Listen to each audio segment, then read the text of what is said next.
Ang ating tatalakayin ngayong araw ay paraan ng pagpapadami at pagpapalago ng halaman na kinatawan ng unang pangkay. Maraming klase ang halaman. Ang ibang klase ng halaman ay hindi na kailangan ang sinag ng araw tulad ng putus, damkane at dilsenia.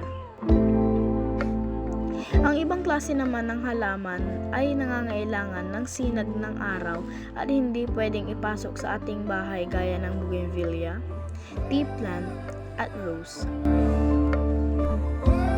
Ang ibang halaman ay hindi nangangailangan ng maraming tubig tulad ng bougainvillea, ngunit ang iba ay nangangailangan diligan kada isang araw upang hindi ito malanta o matuyuan. Magiging malago ang isang halaman kung ito ay madidiligan na isang beses sa isang araw at kung may pataba. Ito ay magiging madahon at baberde ang kulay nito. Ngunit base sa aking pagsasaliksik, hindi nangangailangan ng maraming tubig at pataba ang bougainvillea dahil kung ito ay may maraming pataba, ito ay magiging mas madahon kaysa magiging mabulaklak. Salamat!